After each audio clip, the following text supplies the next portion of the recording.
Education, higher degrees. In many countries, having a university degree can give you a flying start in life. But where you were educated is often just as important. Attending the right university can be a major factor in determining whether or not you are destined for a top-flight career. In Britain, it is generally recognized that a degree from Oxford or Cambridge universities opens doors when it comes to working in government, the media, banking, and other diplomatic service. America's equivalent is its Ivy League universities, for example, Harvard, Yale, and Princeton. Most other countries have their elite institutions, too. France, for example, has the grandest écoles. In Italy, economists traditionally graduate from Bocconi in Milan, while in Japan most politicians have been educated at a top university, such as a highly regarded public Tadai, or Waseda and Keio, which are private. So just how easy is it to get into university these days?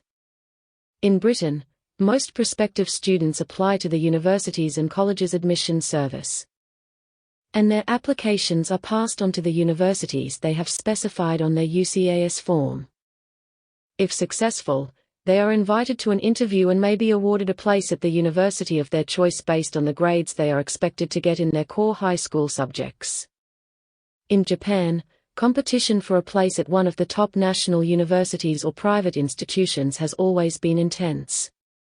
As a spokesperson from Japan's Ministry of Education explains, it's very difficult to get into a national university, or a top private one, though it's quite easy to get into a lower-level private institution.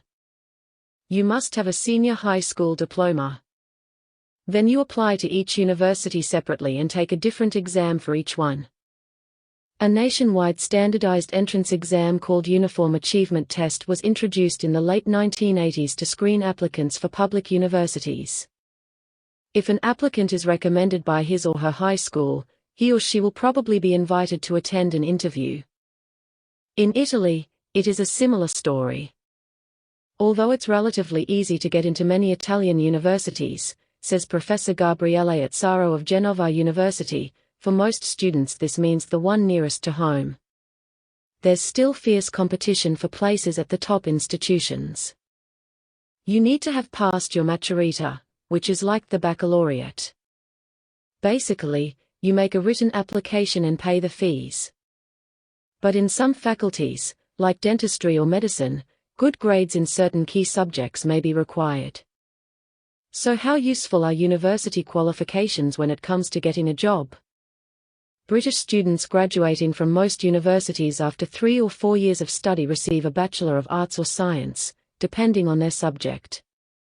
For prospective employers, the class of the degree can be crucial. Second-class degree is an indication that someone has achieved a good general standard, says Human Resources Manager Emma Hart. A first-class degree shows that they have something extra, an intellectual edge, and the ability to think creatively and independently. Since only a tiny percentage of students are awarded the first, having one gives you a significant advantage when applying for high-level jobs. In Japan it's somewhat different. You rarely hear a Japanese person say, "I've got a BA or an MA." It's more usual to hear, "I graduated from X university." It depends on the company, but where you studied is often more important than what you studied when it comes to getting a job. There are no classes of degree. It's useful to have a relevant qualification, but big companies often have their own entrance tests. And in Italy? According to Professor Azzaro, graduating from one of the major universities is inevitably an advantage. But employers will also look at your overall grade, a total score out of 110, which is based on your work over 4 or 5 years. Students are usually examined by dissertation, or by oral exams. And getting a good reference from your professor is important, too.